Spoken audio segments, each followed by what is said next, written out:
Singapur está construyendo una ciudad ecológica e inteligente que ayudará a reducir sus emisiones de carbono. Es una ciudad sostenible de 42,000 viviendas y será el 24º nuevo asentamiento construido por el gobierno de Singapur desde la Segunda Guerra Mundial. Un equipo de científicos está usando IA para medir el estado de ánimo de las ciudades. Analizan publicaciones en redes sociales, imágenes geolocalizadas y comentarios para detectar emociones como alegría, calma o estrés. Aunque no es perfecto, hay sesgos, límites éticos y emociones que la IA aún no entiende. Descubre cómo la inteligencia artificial podría cambiar la forma en que vivimos las ciudades. La inteligencia artificial ya no es solo una herramienta para hacer renders más rápido o generar imágenes impactantes. Hoy también nos puede ayudar a simular el comportamiento de un espacio, predecir su impacto ambiental o traducir ideas comunitarias en propuestas visuales viables. Desde instituciones como el MIT, investigadores están desarrollando modelos generativos capaces de conectar la creatividad temprana con la ingeniería estructural y la eficiencia energética, pensando en una arquitectura más sostenible y colaborativa. Pero ¿qué pasa cuando estas tecnologías aterrizan en contextos como Colombia o América Latina? ¿Quién decide qué se diseña, con qué datos y para quién? En este episodio de IA Luego Existo, la 4ª temporada de Clase a la Casa, hablaremos sobre cómo la IA puede transformar, para bien o para mal, la manera en que concebimos y habitamos los espacios.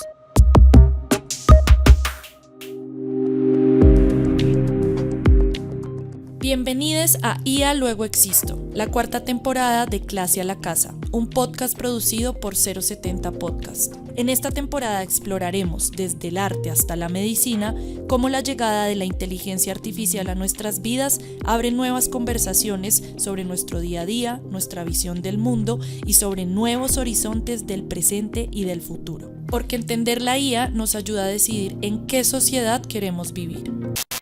Mi nombre es Natalia Guerrero y en este episodio de IA Luego Existo, hoy nos vamos a preguntar cómo cambia el diseño cuando lo hace una IA y cómo evitar que esas decisiones delegadas a modelos entrenados refuercen desigualdades espaciales o estéticas dominantes.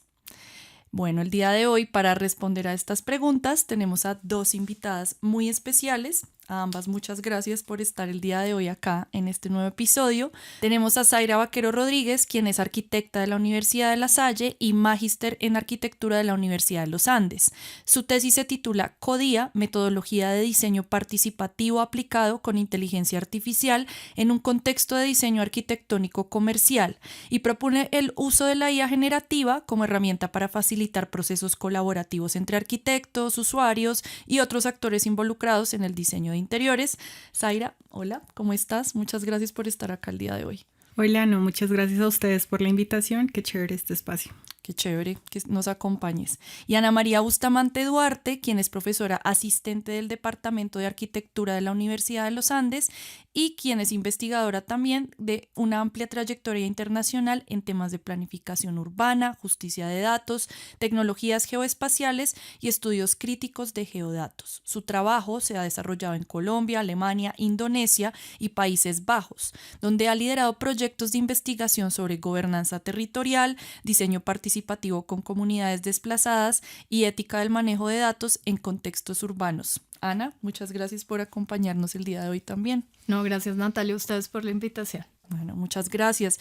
Yo quiero arrancar preguntándoles a ambas. Yo siento que venimos montados como en esta ola de la IA pues todo este año, el año pasado, yo diría que un par de años, sobre todo desde que está la ola de pues, ChatGPT, Midjourney, ya ahondaremos como un poco más en esto, pero estamos como montados en esta narrativa de que la IA ha llegado a mejorar. Y a mejorar como en todos los campos, ¿no? Como a mejorar procesos, a mejorar, no sé, velocidad, optimización. Y yo quiero preguntarles a ambas qué ha llegado a mejorar la IA en términos de diseño, por decirlo así. O sea, ha llegado a mejorar la velocidad, la optimización, la calidad de la imagen, la interacción con los usuarios. ¿Qué podrían decir ustedes de qué ha llegado a mejorar esta tecnología? La verdad es que ese tema es un poquito... Sí, suele ser en general como uno de los puntos de discusión que solemos tener con las personas sí, como las personas en que trabajamos con inteligencia artificial. Digamos que en arquitectura eso pasa a distintas escalas, ¿no? Trabajamos en inteligencia artificial desde temas como diseño interior, como en el caso de Zaira, o diseño arquitectónico, temas paramétricos que van un poquito más, digamos, como a otra escala, o temas urbanos. En casi todos los casos se habla como de optimización en términos en verdad de recursos, ¿no? Como que son temas de inteligencia artificial.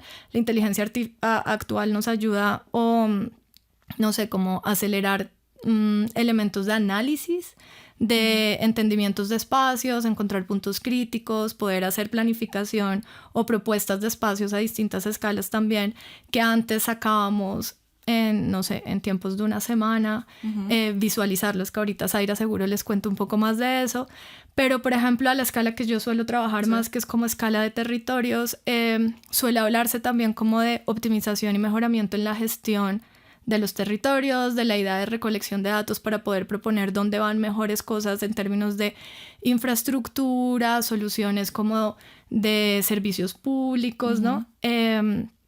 Y demás, casi siempre son optimización o eficiencia en términos de recursos financieros, conceptualización, visualización y demás. Igual también a la escala que yo suelo trabajar otra vez, que es escala territorial o de análisis como urbanos o temas rurales, sí se habla también de otros temas críticos que vienen con esa optimización y búsqueda constante de eficiencia, ¿no?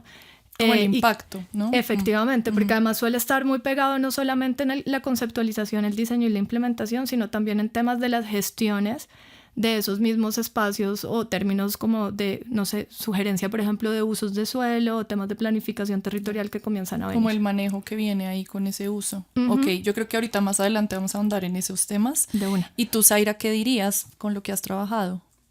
Bueno, esta discusión la tuvimos en varios momentos en el desarrollo de mi proyecto de investigación, porque si bien mejorar no puede definirse como un criterio de diseño técnico, sino es algo muy político. Es decir, mejorar qué, para que realmente lo vamos a necesitar. Sí. En mi experiencia personal con el uso de herramientas de inteligencia artificial me ayuda a mejorar el medio para, pero todo esto lo define el para qué lo voy a hacer. Claro. Entonces, si bien fue una herramienta para mejorar procesos de entendimiento, de optimización quizás, y puede que también ayude como al resultado de lo que espero plantear en términos de diseño, depende el para qué lo requiero, como la definición para eso. Siento que es casi que una pregunta existencial, ¿no? Sí. Es como, ¿para qué? O sea, ¿por qué hago esto? ¿Hacerlo por hacerlo? ¿O cuál es el verdadero objetivo? Y siento que eso nos lleva a preguntar, bueno, ¿qué soy? ¿Qué es mi proyecto? ¿Para dónde va? ¿No? Sí.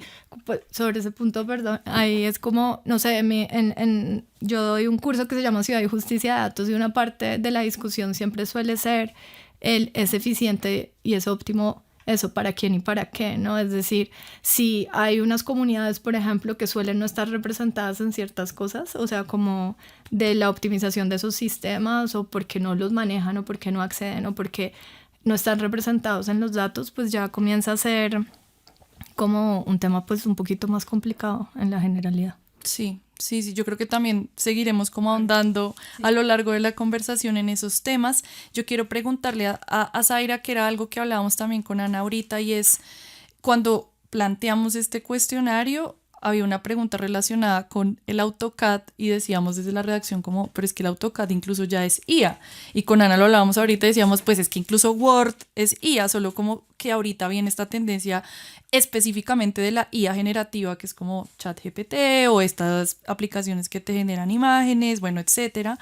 Pero entonces un poco preguntarte, pues cómo se relaciona la IA de ahorita con programas como el AutoCAD y cómo interactúa de hecho como con esto del diseño participativo, ¿no? Sí, pues realmente el término inteligencia artificial es muy contemporáneo, pero esto es algo que viene casi hace medio siglo, desde los años 20 con la estandarización de elementos de arquitectura en cuanto a la industrialización y todo este tema. Luego surge el famoso AutoCAD, que pues nosotros como arquitectos lo usamos mucho, y el éxito de este es porque es la manera en la cual nosotros plasmamos directamente una idea de lo análogo a lo digital. Sí. Digamos, ¿cuándo arranca el AutoCAD? En los años 60, a partir de los años 60. Un montón. Sí, se crea un dispositivo inicialmente que se llama Sketchpad, que lo que funciona es como, por decirlo así, un tipo de mouse, claro, en una escala mucho más grande, que lo que ayudaba era generar este tema de dibujo análogo en medio de una pantalla, por medio de una pantalla. A partir de eso se genera el AutoCAD, que pues lo que buscaba era digitalizar los dibujos de los arquitectos y volverlos un poco más eficientes y óptimos. Ya. Sin embargo, luego de eso, en los años 90, hacia los años 90, lo que se crea es la parametrización. Esto lo que crea es dejar de tener como como del dibujante de arquitectura al plano técnico. Lo que empieza a crear son rutas y es ahí donde empezamos a hablar de datos, porque estos datos lo que hace es empezar a nutrir la máquina para que empiece a optimizar y hacer un poco más eficiente el proceso del diseño de arquitectura. O sea, ya no son solo dibujos, digamos. Ya no son solo dibujos, ya, bueno, pues en temas técnicos tenemos un Revit que funciona a partir de familias, grupos, que en medio de todo son rutas que se alimentan de datos para poder funcionar. Ya hacia el 2014 se da un tema de Deep Learning que ya ahonda aún más en el tema de datos. Entonces, esto lo que hace es que las máquinas empiezan a aprender por sí mismas con base a los datos que se les da como insumo. Claro, como lo que decimos ahorita, que es alimentar un algoritmo. Exactamente. Luego de esto, existe un tema de que siempre fue muy complejo el llegar a acceder a estas máquinas. Si bien el proceso era para hacerlo óptimo y eficiente, no todo el mundo tenía la oportunidad de pronto de acceder a este tipo de herramientas antes.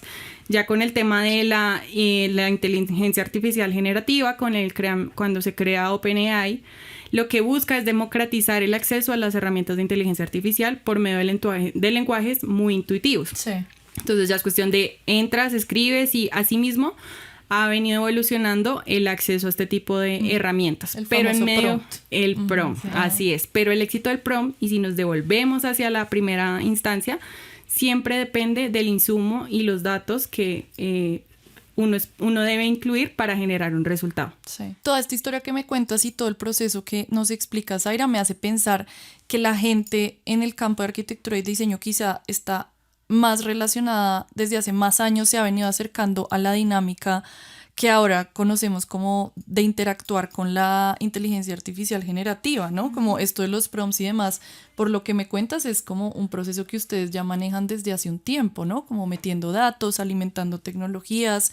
¿Puedo meter ahí la cuchara? Sí, porque no, lo que pasaba también, o sea, con un poquito lo que dice Zaira, es que creo que ahora, claro, con el tema de los modelos de lenguaje natural, digamos que hay como unos plugins o unos helpers que comenzaron a funcionar en muchos de los programas que nosotros tenemos, que nos ayudan o a visualizar o a hacer cosas como un poquito más automatizadas. Antes, digamos, parte de esos procesos eran más como recomendación, ¿no? Como esa línea, yo no sé qué. Te lo recomendamos. Sí, te lo recomendamos por aquí. Entonces, digamos que eso sí como que ha venido un poquito funcionando y es más relacionado a lo que tú mencionas, ¿no?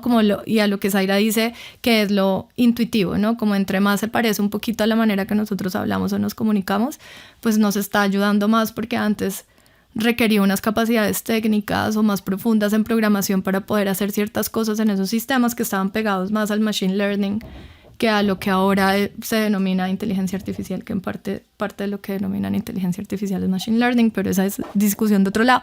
Pero claro, entonces en ese sentido creo que ha sido más ese acceso como a más personas sin necesidad de aprender unas cosas como de capacidades técnicas. Claro.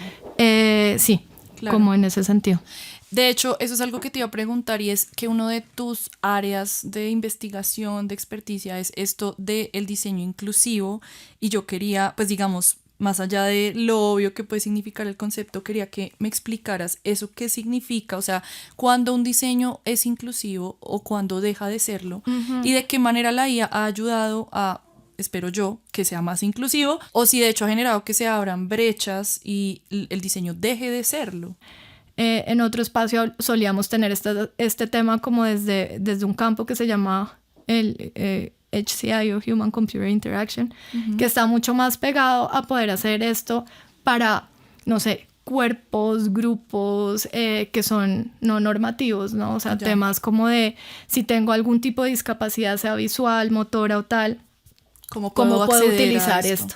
Entonces, claro, en teoría la inteligencia artificial, digamos que ha apoyado la inclusividad por un lado, en términos de poder no necesitar lenguaje técnico necesariamente para poder obtener unos mínimos de resultados, aunque por ejemplo en la tesis de Zaira también nos dimos cuenta que el cuento de los prompts pues sí requiere un poquito igual de lenguaje técnico, no es tan lenguaje, es decir, si uno quiere lo que de verdad necesita, pues eso tiene otra nivel como de especificidad. Claro. Pero a pesar de que en teoría ha permitido que más grupos o más personas puedan acceder a temas de tecnología y a poder sacar resultados que antes requerían un aprendizaje técnico como súper grande, en este momento igual sí sigue requiriendo que la gente sepa o maneje tecnología digital, ¿no? Es decir, por ejemplo, ahí pues hay unos grupos y hay un montón de discusión sobre alfabetismo digital que no necesariamente llega, acceso de tener acceso a internet en algunos casos para que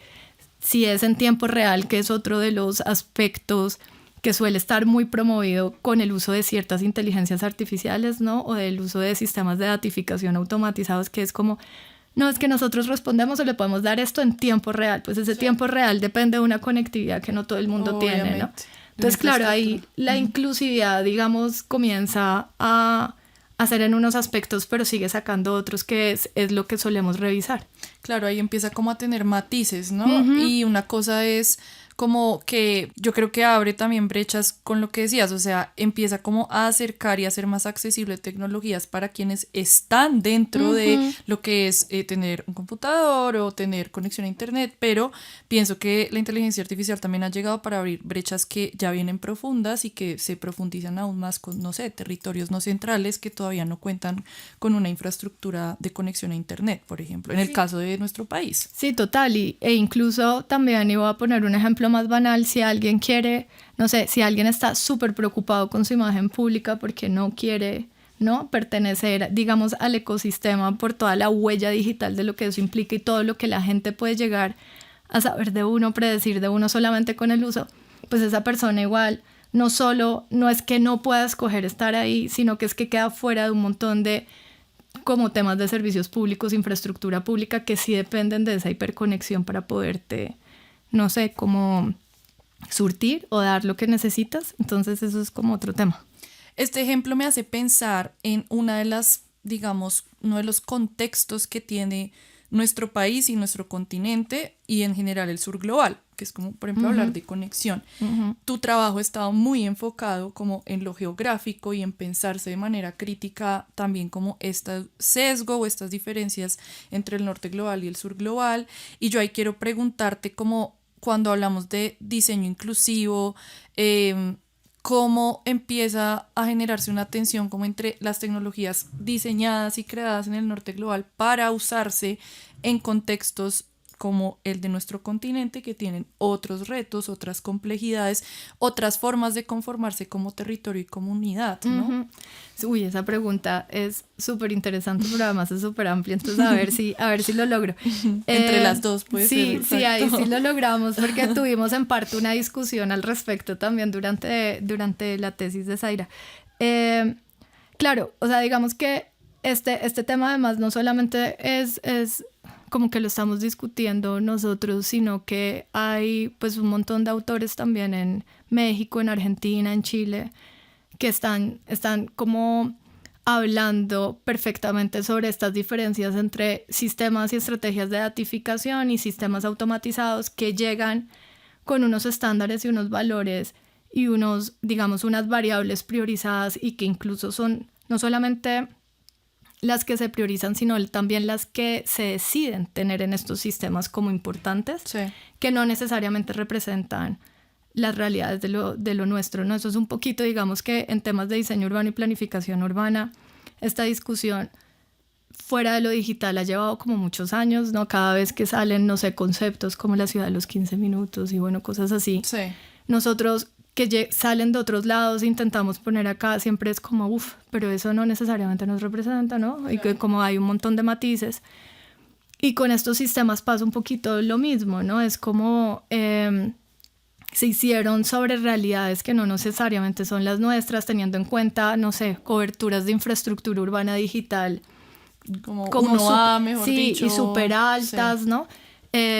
Entonces, y que no necesariamente representan también los conocimientos o las dinámicas socioespaciales y culturales de nuestros territorios. O sea, nosotros ahorita en una cosa que escribimos hace poco, hablábamos, por ejemplo, de cómo cada vez que uno utiliza datos urbanos para poder representar servicios, por ejemplo, ¿no? Y entonces uno dice, no, es que somos magníficos en datos abiertos y tenemos todo. Sí. Claro, pero todo es súper público y todo es súper institucional, ¿no? Entonces, el ejemplo que nosotros problematizábamos era como, pucha, tenemos, claro, vamos a mapear toda la infraestructura de salud de una ciudad con temas también pues en barrios que son como espontáneos y yo no sé qué, pero todos son centros de salud o cosas muy institucionales y uno ahí no necesariamente da cuenta, por ejemplo, de prácticas muchísimo más. No tiene el panorama completo. Claro, sí. O sea, no pues de las personas que te atienden, ¿no? Y no necesariamente son un centro de salud, sino que son el vecino del barrio al que le llega un montón de gente y que no necesariamente están verificadas, o sea, pues que están verificadas en esas fuentes oficiales. Ahora, la otra pregunta ahí es, pues ellos no están incluidos, eso también es cobertura de salud, pero también la siguiente pregunta es, si deberían estarlos y hacen parte igual de unas dinámicas que son diferentes y que no necesariamente tienen por qué estar visibilizadas para protegerlas o no, ¿no? Entonces esas discusiones solemos como manejarlas mucho precisamente por ese tema de los valores, de quién está representado, para quién, por qué y demás. ¿Tendrías otro ejemplo ahorita que hablabas de esto de las ciudades y de esto de los 15 minutos, que según entiendo es como un índice de habitabilidad, ¿no? Como que si todo te queda a menos de 15 minutos caminando en bicicleta o en transporte como público. Que eso hace que una ciudad sea habitable para todo el mundo y nos hable de bienestar.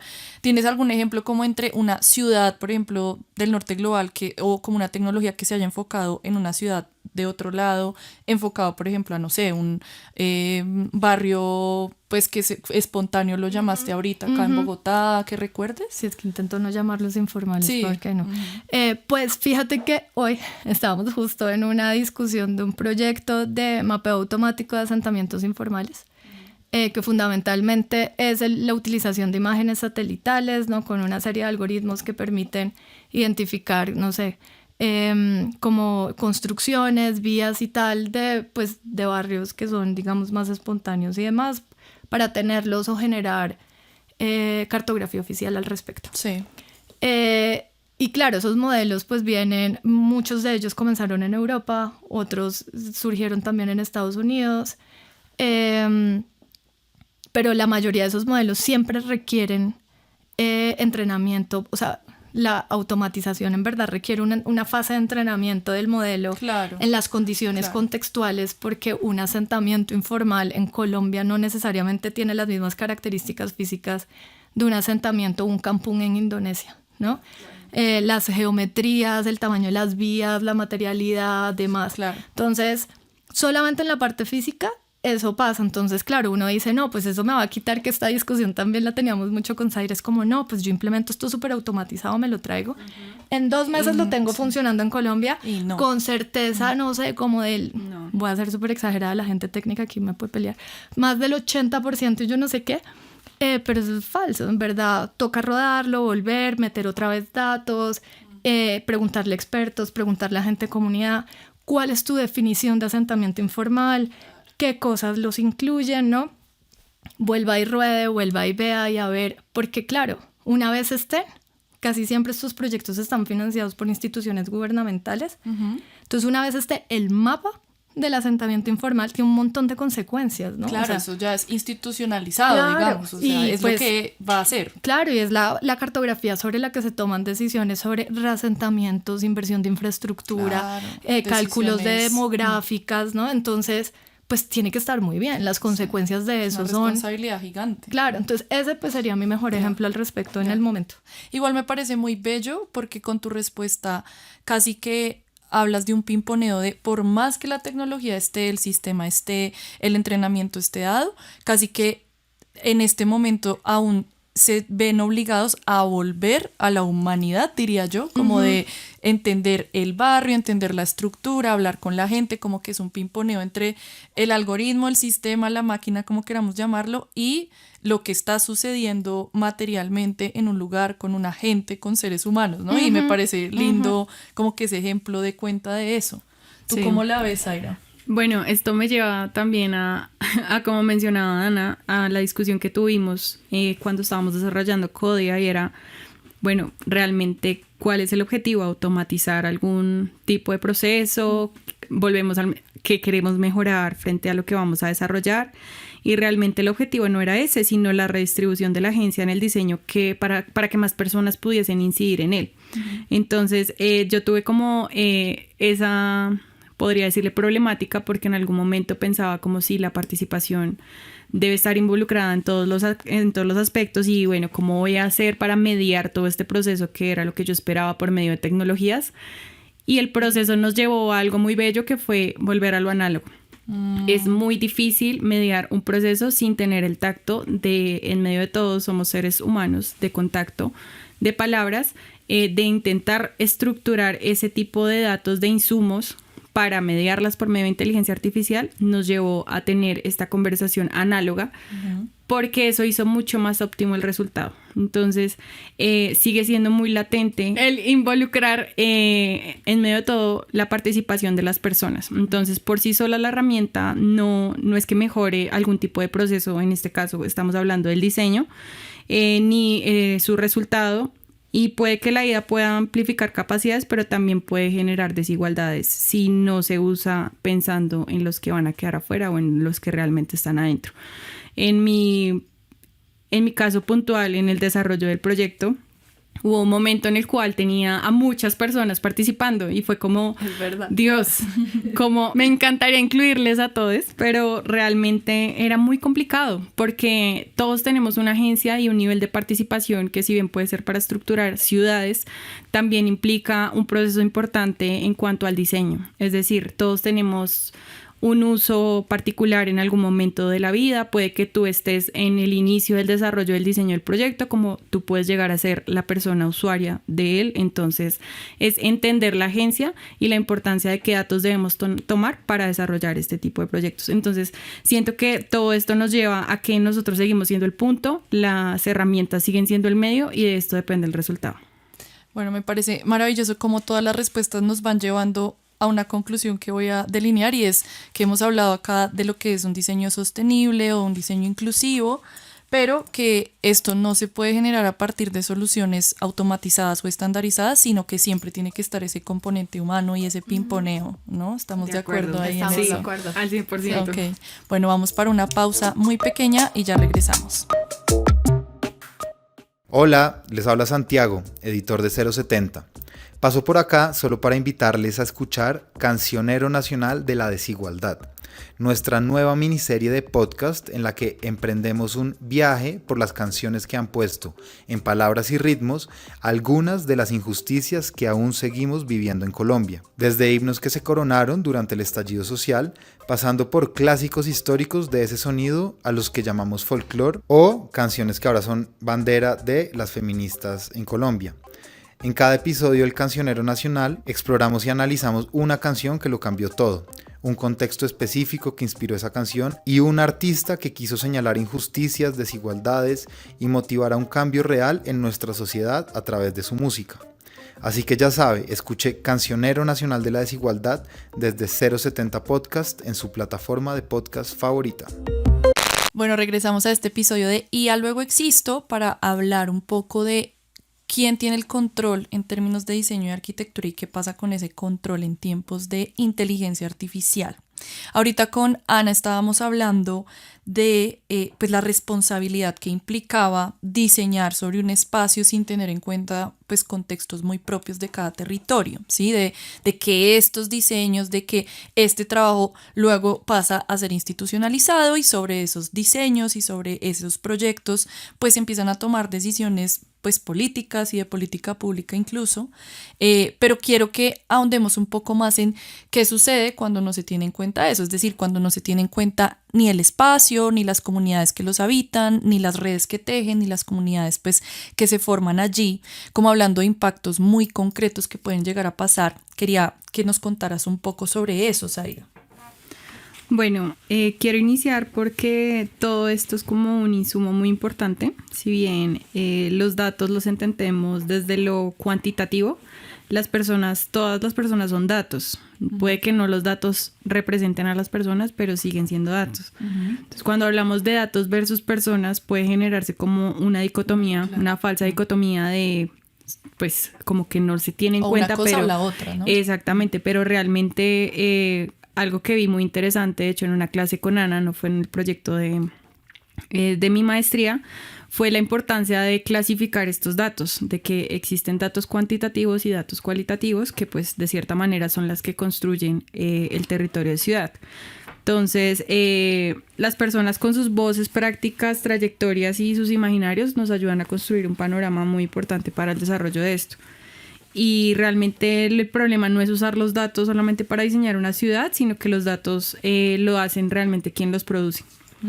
Entonces, nada, yo sé que Ana nos puede complementar un poco más el tema con respecto a la importancia de esto, pero considero que es muy clave considerarlo siempre en todos los aspectos. Puede que formalmente entendamos, vuelvo y repito, el dato de cuantitativo y cualitativo es un número, pero realmente todo hace parte de la estructuración de un sistema. Ahorita antes de empezar a grabar, tú me dijiste esa frase de las personas son datos, y siento que es como una discusión constante en diseño y arquitectura, ¿no? Como un gran debate que escucho por primera vez, debo decir, bueno, sí, no, porque igual los datos igual sí terminan pues apelando a personas o a lo que hacen o a su demografía, etcétera, pero cuéntame un poco más de ese debate y de cómo empieza a conversar eso con la IA.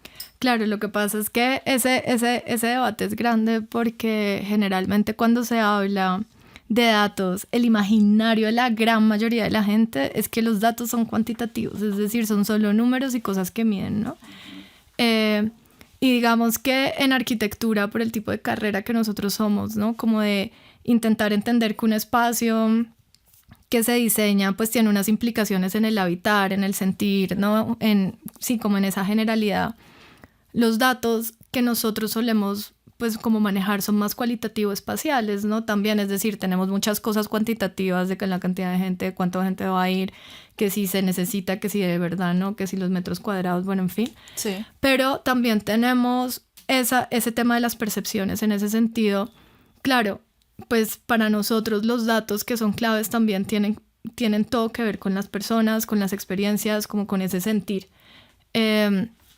Que a veces, claro, como la mayoría de las inteligencias artificiales, o en mi caso, como yo les suelo decir, más sistemas automatizados que nos apoyan, sí, pues son más técnicos, ¿no? O sea, para calcular presupuestos, sacar detalles técnicos, hacernos más rápido un poquito el tema de la generación de planos, decirnos, no, pues por proximidad esta habitación queda mejor a esta que acá, sí, pero, o para visualizar, como en el caso de la tesis de Zaira. Sí.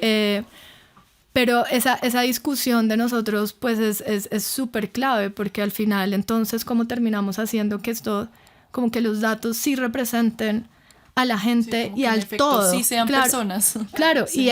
y ese habitar, ¿no? O sea, la discusión de que representen la realidad de cómo habitan, viven, sienten o incluso ocupan los territorios, pues es muy compleja, porque esas capas, sobre todo a escala territorial, pues son, otra vez, y ahí repito, sociales, políticas, culturales, económicas, ¿no? Tienen como 150, incluso las ambientales, que son súper importantes. Entonces ahí esa discusión para nosotros pues suele estar como muy presente, sobre todo en todas las escalas de lo que se supone que es arquitectura como disciplina, ¿no? Como desde lo territorial hasta el diseño interior, esos los diseños técnicos pues como más chiquiticos. Sí. Eso me hace devolverme a parte de la pregunta que les había hecho, y es, ya entendemos como que la importancia de los datos es que representen a las personas y sus maneras de habitar los espacios y en donde se encuentran. ¿Qué impactos puede tener que eso no represente a las personas, ¿no? O sea, como en un caso concreto, por ejemplo, también para que la gente que nos escucha logre dimensionar como las consecuencias de esto. Claro, pues no sé, por ejemplo, a escala territorial, y voy a poner sobre todo casos de ciudad que son como los espacios de territorio donde yo más trabajo, los espacios urbanos. Si los datos no necesariamente representan las dinámicas que ocurren realmente en el territorio, pues uno puede llegar a tomar decisiones de planificación territorial y de diseño urbano que terminan pues con unas implicaciones súper fuertes, ¿no? Digamos que otra vez, por ejemplo, uno de los ejemplos más grandes es que como estos sistemas de datificación y digitalización que son automatizados, casi siempre están basados en datos históricos, ¿no? Entonces, por ejemplo, si una ciudad suele tener mayor inversión de infraestructura en ciertas zonas, pongamos zonas privilegiadas socioeconómicamente. Ponle Usaquén, ¿no? Claro. Ajá. Sí, el famoso triángulo que hace rato salió en Twitter, ahora ex, ¿no? Como de inversión en Bogotá.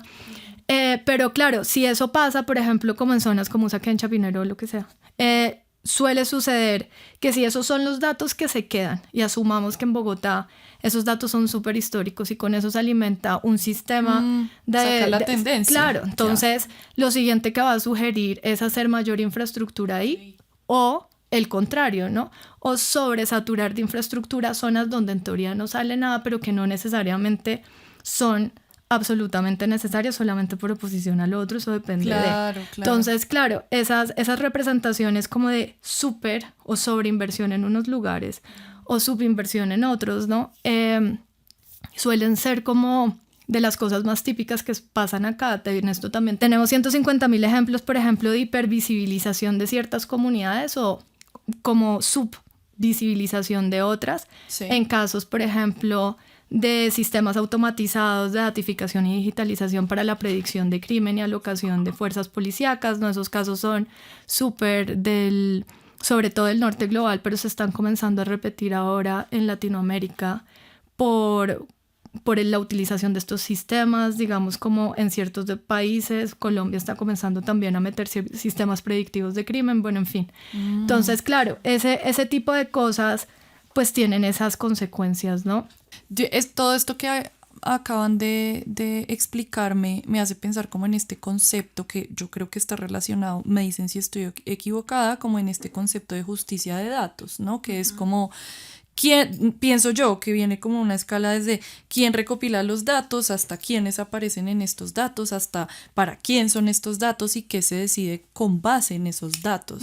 No sé cómo se han relacionado en sus trabajos con este concepto y si hace falta algo adicional como para terminar de entender este concepto, porque sí me parece muy interesante, sobre todo en la relación con el espacio, ¿no? Sí, pues en mi caso puntual, cuando estábamos estructurando Codia, hubo un momento en el cual existió como esa pregunta de cómo estábamos generando y estructurando estos datos a tal punto de que pasó de ser la agencia por mí misma a mediarla por medio de las personas a que las personas fueran las que realmente mediaran este insumo, porque el tener como esa agencia frente a lo que se va a preguntar, es decir, yo te puedo preguntar, ¿a ti te gusta el color rojo, cierto? Probablemente pienses en el color rojo, a que yo te pregunte qué color te gusta. Entonces, claramente eso tiene mucho que ver con la recolección de datos, porque los datos siguen siendo el medio para generar el resultado. Entonces, tuvimos una discusión frente a cómo se tenía que respaldar esta justicia de los datos, porque sí, puede tener diferentes matices y definir cosas muy diferentes. Y pues en medio de todo, el problema no va a resultar el algoritmo ni el resultado que se dé, sino la manera en la cual se consolidan todos los datos, porque pues en medio de todos los algoritmos no crean las necesidades, pero sí amplifican quizás desigualdades o lo que realmente queremos mostrar si los datos no reflejan realmente la diversidad de las personas que tenemos, las personas, voces, agencias o entes que tenemos que tener en cuenta para el desarrollo de esto. Tú mencionabas que das una clase que se llama justicia. Exacto. Sí, pues yo esa clase, digamos que es que el tema de justicia de datos es súper interesante. Tiene un tema que yo no sé si es un problema o más bien es un reto, llamémoslo reto. Y es que es pues un marco conceptual que se desarrolló también en el norte global, ¿no? Esto está sobre todo abordado por dos investigadoras en Europa, ¿no? Lisa Dencik y Lynette Taylor, Pero en la realidad creo que ayuda muchísimo para poder entender muchas de las dinámicas que nosotros y nosotras tenemos acá en Latinoamérica, ¿no? Digamos que actualmente muchas, además de las organizaciones de derechos digitales en Latinoamérica, están tocando el tema de justicia de datos y también de justicia algorítmica. Y para nosotros es muy relevante en tanto la justicia de datos, digamos, como desde su planteamiento, pone 3 pilares como en discusión, ¿no? Un tema de visibilidad y representación, ¿no? Un tema de no discriminación y un tema como de interacción con la tecnología, ¿no? Que tanto poder, que era un poquito lo que yo hablaba antes, como que tanto poder o agencia tengo yo en no tener que interactuar con un tema de tecnología digital y datos para poder igual seguir teniendo acceso a los servicios públicos que se supone que tengo acceso como habitante de un territorio, sí. Y a los mismos derechos que todos los demás. Entonces digamos que esos temas, y si uno lo ve así de manera conceptual, pues suenan súper relevantes para nosotros, ¿no? Es decir, es como en términos de lo de la estandarización y la utilización de sistemas que tú decías como que se desarrollan más en el norte global y se vienen para acá, pues a quienes de verdad representan, para quién, por qué, cuál es el interés, por ejemplo, de una empresa privada, ¿no? Como Waze o Uber, en manejar datos, por ejemplo, de movilidad en Latinoamérica y recolectarlos tanto para después ver esto cómo se hacen asociaciones público-privadas o más privadas que públicas con instituciones públicas latinoamericanas que no necesariamente muchas, pero pues no todas no tienen la capacidad financiera o de recursos técnicos de poder hacer eso. Pues tener ¿no? Como ese botch o como ese grupo grandísimo de datos que les permiten después poder tomar ciertas decisiones mucho más acertadas sobre el territorio. Yo sobre ese punto pues quiero ser como súper crítica, ¿no? Porque pues que se hagan este tipo de alianzas público-privadas, en algunos casos pues yo creo que pueden apoyar algunos procesos, pero no necesariamente pueden ser las únicas fuentes, pues porque quienes usan Uber y Waze en territorios latinoamericanos, ¿no? Es decir, eso también tiene ahí unos temas como de utilización, o sea, como de grupos etarios, capacidad socioeconómica, incluso profesiones. ¿Quiénes son las personas que acceden a esos servicios? Claro, sí. Entonces en ese sentido, digamos que esa es la manera en la que yo me relaciono con la justicia de datos. ¿Cuál es uno de los temas mayores? Y por ejemplo lo hablamos mucho en el proyecto en el que estoy trabajando actualmente, que estamos en una parte de ese proyecto colaborando con Fundación Carisma, ¿no? Es el tema es un marco conceptual bellísimo que toca igual, como todo lo que nos traemos del norte, pues contextualizar, pero operacionalizar de una manera que sí nos permita como poder entender cosas muy transversales de todos los sistemas que nos sirvan para poder hacer toma de decisiones o recomendaciones que pues lleven a que esto no invisibilice o hipervisibilice o demás. Siento que todo lo que hemos hablado igual lo veo muy contenido como en este concepto de la justicia de datos, porque hablamos que los datos son personas y cómo se recopilan los datos y cómo todas las herramientas que nos ayudan a optimizar, a mejorar procesos en el diseño, pues están alimentados de datos o si no, pues no son nada, ¿no?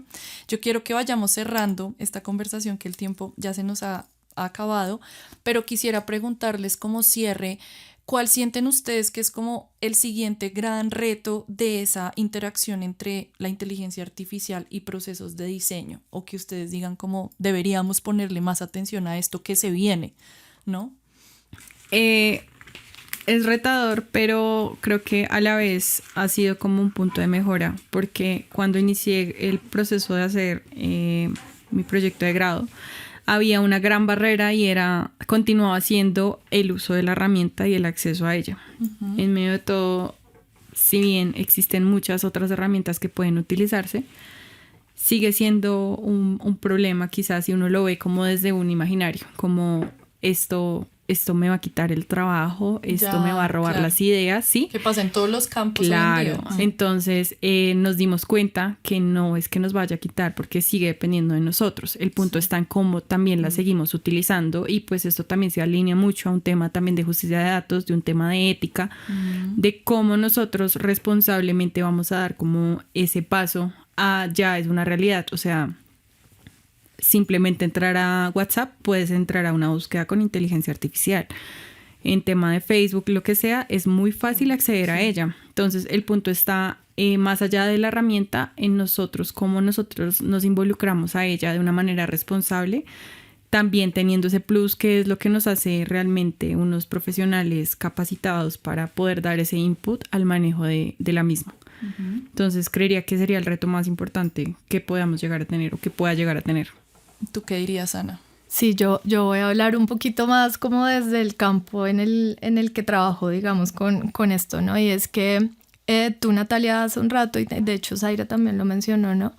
Como la importancia de tener, es que ese término en inglés se llama human in the loop, pero pues tener a una persona que siempre esté en distintos momentos del proceso, ¿no? Y entonces no solamente o al principio como monitoreando, del ciclo de vida del proceso, efectivamente. Como haciendo puntos de chequeo ahí. Ajá. Sí, porque, por ejemplo, y esta discusión sí ya viene desde hace también varios años, sobre todo con varios como académicos que están trabajando el tema de las ciudades inteligentes o los territorios inteligentes, y es esa diferencia que hay entre los territorios inteligentes que son informados por datos y los territorios inteligentes que son como dirigidos por los datos, ¿no?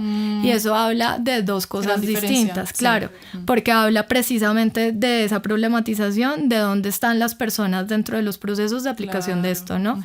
Está la diferencia entre que a uno le llegue una recomendación y uno en su capacidad absolutamente crítica de conocimiento, historia, de experiencia, pues toma una decisión de si, por ejemplo, me llega la recomendación de, oye, es mejor que hagas no sé, yo voy a decir acá, creo que una barbaridad en términos de cifras, pero el colegio número 150 en la localidad de Usaquén, o versus, y uno dice, ¿será? O sea, que me llegue a mí y yo soy el que toma la decisión y después lo tiene que discutir y dice, oye, pues yo creo que será que sí, porque de pronto este colegio pues acá no es necesario, pero sí, o sea, no, pues no un jardín, pero sí uno de escuela, ¿no? Como de primaria. O será que mejor metemos esos recursos para allá, porque mira que acá nos está haciendo también recomendaciones, esto fue como la segunda, pensémoslo, ¿no? Sí. Entonces, claro, digamos que en ese sentido yo creo que uno de los mayores retos es no caer en la automatización profunda, ¿no? En esta dirección, o sea, que nos dirigen solamente estos sistemas datificados y digitalizados todo el tiempo, sino que siempre garanticemos tener una persona que sí sea crítica, porque ahí también están ahorita discusiones sobre si solamente tener un human in the loop o una persona dentro del proceso. ¿Quién es esa persona que está ahí in the loop? Porque está comenzando a pasar que se pone una persona dentro del proceso. Como por poner una persona. Por poner como ahí, como el que hace el check, ¿no? El que pasa las cositas del tren. Pero en verdad no revisa, ve un tren y entonces dice, listo, ya. Entonces sigue, sí. Pero que tienen que genuinamente revisar las consecuencias, y esas personas, pues un poquito como en la tesis de Zaira, tenía que haber un facilitador que estuviera un poco más informado de todo y como crítico como en 5 áreas, que codiseño, que los datos, que sí, para poder saber si efectivamente vale la pena o no. No, pues gracias a Zaira y gracias a Ana por acompañarnos el día de hoy. Muy valiosa esta conversación sobre diseño, arquitectura, espacio, geografía, sur global e inteligencia artificial. Muchas gracias por estar acá con nosotros. Gracias a ustedes. Sí, no, y gracias por invitarnos de nuevo. Súper chévere. Y a quienes nos escuchan, nos vemos pronto en un próximo episodio de IA Luego Existo, la 4ª temporada de Clase a la Casa. IA Luego Existo es la 4ª temporada de Clase a la Casa, un podcast producido por 070 Podcast. Isaac Vargas es nuestro productor y es conducido por Natalia Guerrero y Santiago de Narváez. Recuerden que pueden escucharnos en su plataforma de podcast favorita.